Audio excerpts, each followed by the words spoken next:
Selamat datang di channel Educam Ganesha. Sebelum kita mulai, biasakan kita berdoa terlebih dahulu dan meminta file kepada admin agar pembelajaran lebih terstruktur. Oke, kita langsung saja ke teori SBMPTN Sosiologi di bab struktur sosial, konflik, dan mobilitas sosial. Poin pertama, apa itu struktur sosial? Struktur sosial adalah pola perilaku berulang yang menciptakan hubungan antar individu dan antar kelompok dalam masyarakat. Struktur sosial ini bersifat abstrak dan tidak dapat terlihat oleh mata. Selain itu, struktur sosial pada masyarakat bersifat sangat dinamis atau bisa berubah-ubah sesuai dengan kondisi sosial masyarakat. Selanjutnya, apa itu stratifikasi sosial? Stratifikasi sosial adalah perbedaan atau pengelompokan para anggota masyarakat secara vertikal atau bertingkat. Stratifikasi berasal dari kata stratum yang berarti strata atau lapisan dalam bentuk jamak. Lalu ada dasar-dasar pembentukan pelapisan sosial. Yang pertama ada unsur kekayaan. Kekayaan atau materi dapat dijadikan ukuran penempatan anggota masyarakat ke dalam lapisan sosial yang ada. Orang yang memiliki kekayaan paling banyak, ia akan termasuk lapisan teratas dalam sistem pelapisan sosial. Demikian pula sebaliknya, orang yang tidak mempunyai kekayaan akan digolongkan ke dalam lapisan yang rendah. Yang kedua ada ukuran kekuasaan dan wewenang. Seseorang yang mempunyai kekuasaan paling besar akan menempati lapisan teratas dalam sistem pelapisan sosial dalam masyarakat yang bersangkutan. Ukuran kekuasaan sering tidak lepas dari ukuran kekayaan, sebab orang-orang kaya dalam masyarakat biasanya dapat menguasai orang-orang lain yang tidak kaya. Yang ketiga ada ukuran kehormatan. Ukuran kehormatan dapat terlepas dari ukuran kekayaan atau kekuasaan orang-orang yang disegani atau dihormati, akan menempati lapisan atas dari sistem pelapisan sosial masyarakatnya.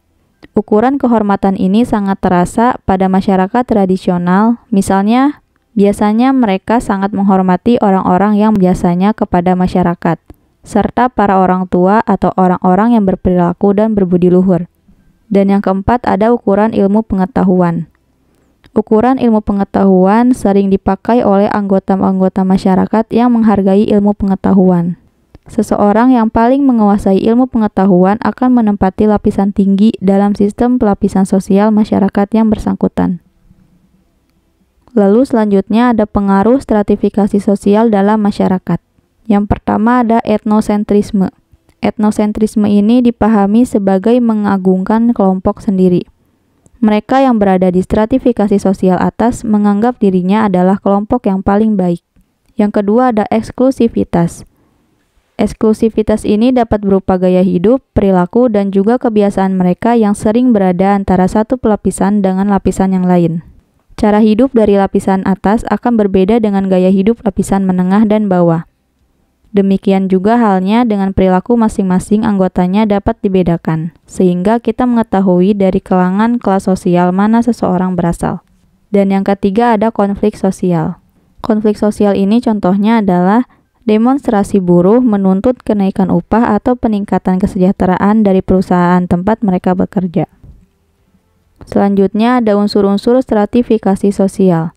Unsur-unsur ini dibagi menjadi 3. Yang pertama ada status sosial, yaitu kedudukan seseorang dalam masyarakat. Status sosial ini dibagi lagi menjadi 3. Yang pertama ada status kelahiran, yaitu status yang diperoleh secara sendirinya karena kelahiran atau keturunan. Contohnya adalah bangsawan dan kasta. Yang kedua ada status pemberian, yaitu status yang didapatkan karena jasa-jasa tertentu. Contohnya adalah gelar pahlawan revolusi. Dan yang ketiga ada status prestasi, yaitu status yang diperoleh dengan usaha sendiri, contohnya adalah gelar pendidikan. Yang kedua ada karakteristik status sosial. Karakteristik ini dibagi menjadi 2. Yang pertama ada simbol sosial, di mana seseorang umumnya menggunakan simbol tertentu untuk menunjukkan kedudukannya di dalam masyarakat. Contohnya adalah gaya bicara, cara berpakaian, bentuk rumah, dan pola rekreasi. Dan yang kedua adalah konflik sosial, yaitu konflik terkait dengan status yang dimiliki seseorang. Contohnya, seorang polisi menangkap anaknya sendiri yang menjadi pencuri motor. Lalu yang ketiga ada peran sosial. peran ini juga dibagi menjadi 4. Yang pertama ada peran yang disesuaikan, yaitu peran yang dilakukan sesuai situasi atau keadaan yang berubah. Contohnya bertindak sebagai penolong kecelakaan lalu lintas. Yang kedua, peran yang diharapkan, yaitu peran yang dilakukan sesuai dengan ketentuan yang ditetapkan masyarakat. Contohnya guru sebagai pengajar, dokter sebagai orang yang mengobati orang sakit. 3. Ada peran pilihan, yaitu peran yang diperoleh dengan usaha tertentu. Contohnya guru bertindak sesuai dengan statusnya. Dan yang keempat ada peran bawahan, yaitu peran yang diperoleh seseorang dengan sendirinya. Contohnya adalah seorang bangsawan bertindak sebagai bangsawan. Selanjutnya, bentuk-bentuk stratifikasi. Bentuk stratifikasi sosial ini ada 2. Yang pertama, masyarakat industri. Masyarakat industri ini merujuk pada masyarakat yang telah menggunakan mesin. Masyarakat industri ini memiliki sistem stratifikasi sosial terbuka. Hal yang dianggap penting adalah kepandaian, kekayaan, dan keahlian. Lalu adapun masyarakat feodal. Masyarakat ini memiliki sistem stratifikasi tertutup. Tuan tanah sebagai pemilik tanah garapan merupakan bangsawan atau raja kecil yang berkuasa otonom. Para buruh disebut vasal bekerja di tanah tersebut. Lalu ada diferensiasi sosial. Diferensiasi sosial adalah pembedaan anggota masyarakat secara horizontal. Artinya, pembedaan ini masih memiliki derajat atau tingkatan yang sama. Lalu ciri-ciri diferensiasi sosial. Ciri-cirinya dibagi menjadi 3. Yang pertama ada ciri fisik. Ciri yang berhubungan dengan sifat yang dibawa oleh ras seperti bentuk dan warna rambut, postur tubuh, warna mata, dan lain sebagainya. Yang kedua ada ciri sosial, berkaitan dengan fungsi individu dalam masyarakat. Masyarakat memiliki tugas yang berbeda berkaitan dengan profesi dan pekerjaannya. Dan yang ketiga ada ciri budaya. Ciri yang berhubungan dengan adat istiadat maupun kebudayaan yang berkembang dalam masyarakat. Selanjutnya ada jenis-jenis diferensiasi sosial. Jenis diferensiasi sosial ini ada 3. Yang pertama diferensiasi tingkatan. Diferensiasi ini terjadi pada penyaluran barang atau jasa yang dibutuhkan di suatu daerah. Hal ini menyebabkan barang atau jasa tersebut memiliki perbedaan harga. Perbedaan harga tersebut terjadi karena penyalurannya melalui berbagai tangan untuk sampai di tujuan. Yang kedua ada diferensiasi fungsional. Diferensiasi ini dapat dilihat di suatu lembaga sosial. Adanya pembagian kerja yang berbeda-beda. Yang ketiga ada diferensiasi adat, yaitu aturan atau norma yang mengikat di suatu masyarakat. Norma ini bertujuan untuk mengatur kepribadian masyarakat. Lalu ada pengaruh diferensiasi sosial dalam masyarakat. Pengaruhnya ini dibagi menjadi 3. Yang pertama ada fanatisme. Misalnya adalah diferensiasi berdasarkan agama akan menimbulkan fanatisme bagi tiap pemeluk agama yang bersangkutan. Yang kedua ada solidaritas, misalnya adalah diferensiasi karena suku bangsa atau etnik akan membuat ikatan mereka seetnik jauh lebih kuat dibanding dengan di luar etnik.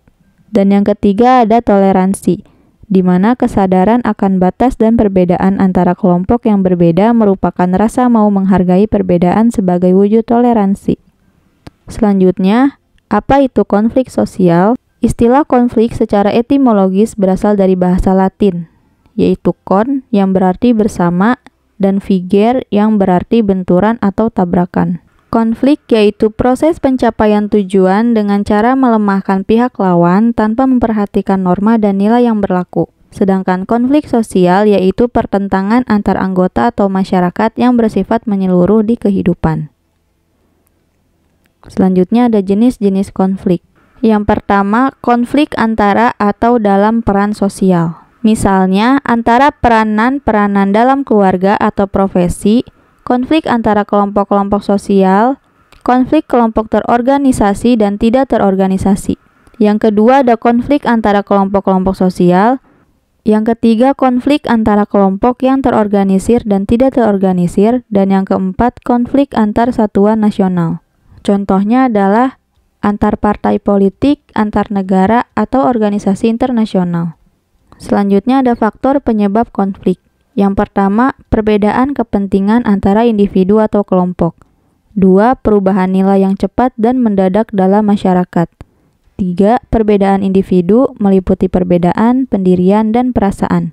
4. Perbedaan latar belakang kebudayaan. Dan yang kelima, perbedaan kepentingan antara individu atau kelompok. Selanjutnya ada akibat yang ditimbulkan oleh konflik. 1. Meningkatkan solidaritas sesama anggota kelompok yang mengalami konflik dengan kelompok lain. 2. Keretakan hubungan antar kelompok yang bertikai. 3. Perubahan kepribadian pada individu. 4. Kerusakan harta benda dan hilangnya jiwa manusia. Dan yang kelima, dominasi bahkan penaklukan salah satu pihak yang terlibat dalam konflik. Oke, selanjutnya ada mobilitas sosial. Mobilitas berasal dari bahasa Latin, mobilis, yang berarti mudah dipindahkan atau banyak bergerak dari satu tempat ke tempat lain.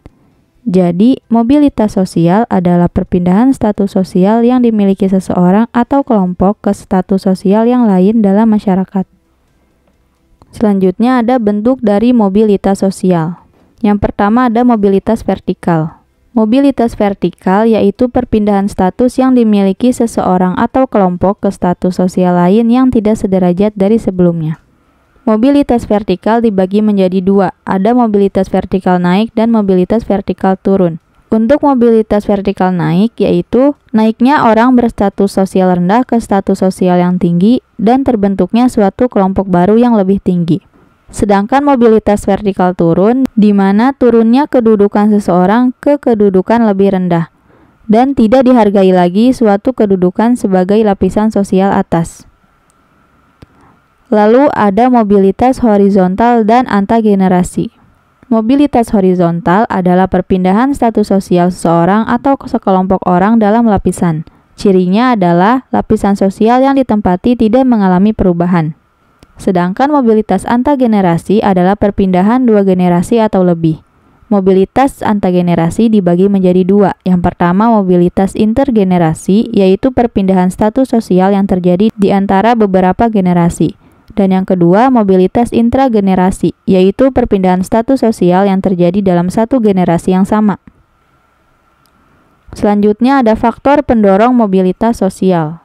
Yang pertama ada faktor struktural, yaitu jumlah relatif dari kedudukan tinggi yang dapat dan harus diisi serta kemudahan untuk memperolehnya. Yang termasuk ke dalam cakupan faktor struktural adalah struktur pekerjaan, perbedaan fertilitas, dan ekonomi ganda. Yang kedua ada faktor individu, yaitu kualitas orang per orang baik ditinjau dari segi tingkat pendidikan, penampilan, maupun keterampilan pribadi.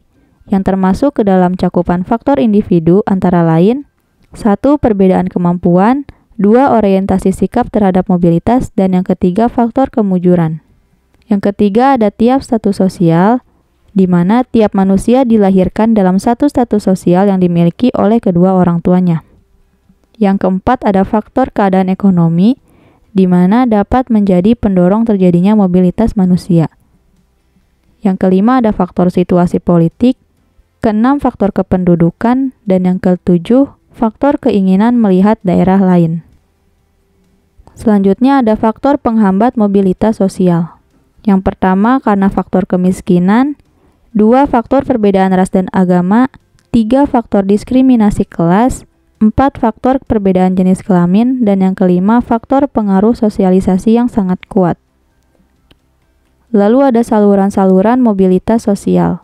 Yang pertama ada angkatan bersenjata, 2. Organisasi politik, 3. Organisasi ekonomi, 4. Lembaga pendidikan, 5. Lembaga keagamaan, 6. Organisasi profesi, 7. Perkawinan, dan yang ke-8 organisasi keolahragaan.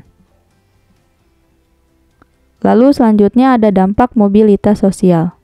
Di sini ada dampak positif dan negatif dari mobilitas sosial. Untuk dampak positifnya adalah 1. Mendorong seseorang untuk lebih maju, dan yang kedua mempercepat tingkat perubahan sosial masyarakat ke arah yang lebih baik.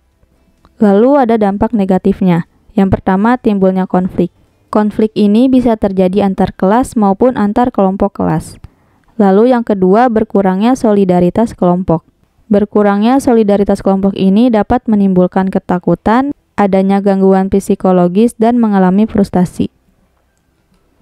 Oke, sekian pembahasan teori SBMPTN Sosiologi di bab struktur sosial, konflik, dan mobilitas sosial. Jangan lupa subscribe, komen, dan like jika video ini bermanfaat. Teman-teman share sebanyak-banyaknya ya. Sampai jumpa di video selanjutnya.